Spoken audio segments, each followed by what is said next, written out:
राधे राधे। हरी बोल। और कैसे हैं आप सब? मैं तो ठीक हूँ।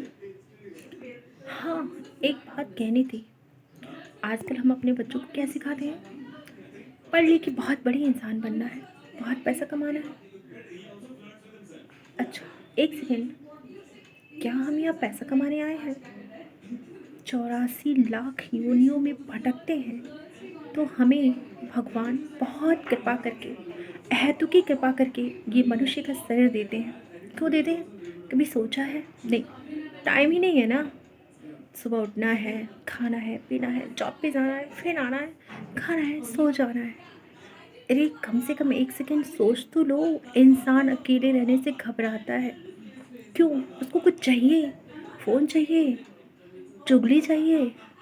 हाँ, पता है, इंसान जब अकेला होता है तो वो खुद को जान लेता है। उसके मन में थॉट्स आने लगते हैं, पता है। फिर वो सोचता है कि मैं कौन हूँ, मैं यहाँ क्यों आया हूँ, क्या करने आया हूँ। इंसान खुद से डरता है। वो खुद को नहीं जानना चाहता कि वो क्या है। पता है, वो खुद को जानना ही नहीं चाहता कि वो क्या है। वो डरता है खुद से, अपनी आत्मा से, अपने बुरे कर्मों से, जो कि अकेले में उसे सताते हैं। कहते हैं अरे तुमने क्या किया। एक बार जरूर अंदर से आवाज़ आती है और वही आवाज़ परमात्मा की होती है। लेकिन नहीं, हमें तो भीड़ चाहिए। हमें 10 लोगों की भीड़ चाहिए। अगर भीड़ ना हो तो हमें फ़ोन चाहिए, हमें जो भी हो। बट हम कभी अपने आप को नहीं जानना चाहते। उसके बाद कभी सोचा है कि इस लोक में तो जो है वो, जब ऊपर जाएंगे तो क्या होगा। ईश्वर जो हमारे हर पल हमारे हृदय में बैठा हुआ है, वो हमारे हर विचार को नोट करता है। हम सोचते हैं कि हम ईश्वर से छिपा के सब कुछ कर लेंगे, लेकिन नहीं। वो जो ईश्वर हमारे अंदर बैठा है ना, जो हम सोच रहे होते हैं वो धीरे से नोट कर लेता है। चाहे वो अच्छे कर्म हो, चाहे बुरे कर्म हो, वो साक्षी है आपकी हर चीज़ों का। उसको सब पता है आप क्या सोचते हो, आप क्या करते हो। हमें अपना कर्म करना चाहिए, लेकिन हमारे जीवन का जो लक्ष्य है वो है भगवत प्राप्ति, भगवत प्रेम।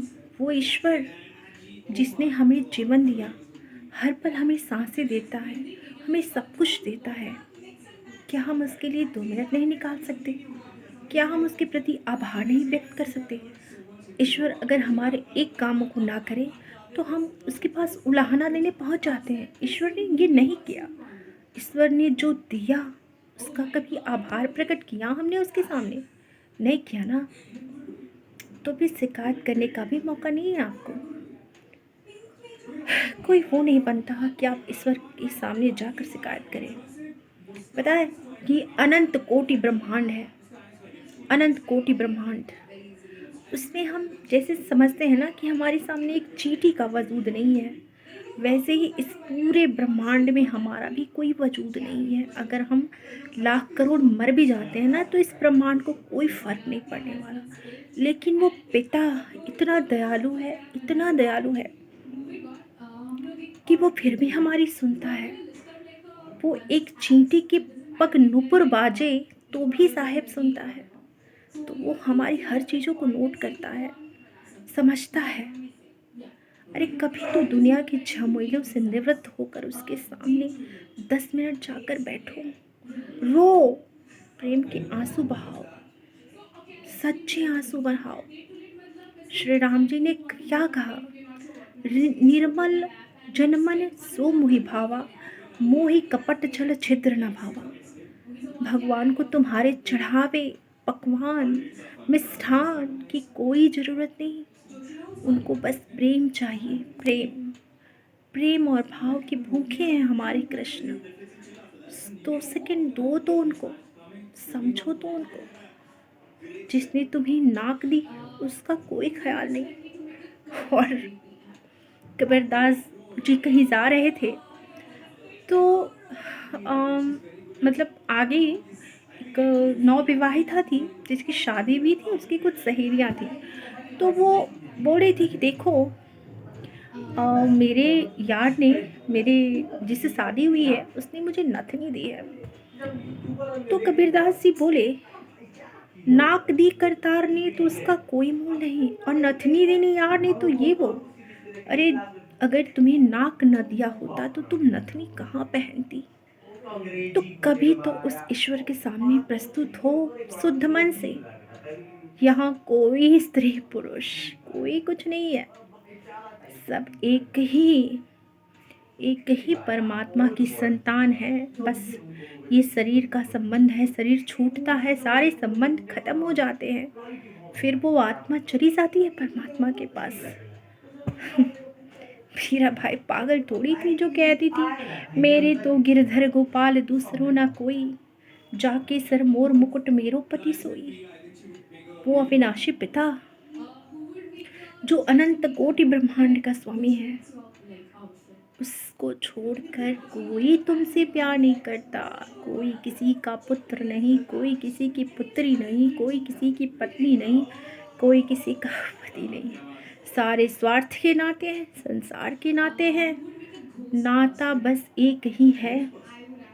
कहते हैं आशा एक राम जी से दूजी आशा छोड़ दे, नाता एक राम जी से दूजा नाता छोड़ दे। एक भगवान के सिवा तुम्हारा कोई रिश्तेदार नहीं। फिर भी दुनिया कहाँ सोचती है, हमारे सोचने के अनुसार कुछ होता है क्या? कुछ नहीं होता, सब उस विधाता की कृपा से चलता है भाई। जाग जाओ जाग जाओ, खुद को पहचानो। वो तुम्हारे हृदय में बैठा है, सब नोट करता है तुम्हारे विचार। किससे छिपाओगे? छुप ना सकोगे, क्योंकि वो साक्षी गोपाल जी है, सब जानता है। ओके। और ये काल चक्र परिवर्तन है, देखो क्या क्या होता है। इससे पहले अपने आप को हरि को समर्पित कर दो। शुद्ध मन से हरे कृष्ण मंत्र का जाप करते रहो, काम करते रहो, और खुद को पहचानो कि हम you are a soul not a body. हम एक आत्मा है, ना कि शरीर है। उस परम पिता की अंश हैं, ईश्वर अंश, जीव अविनाशी।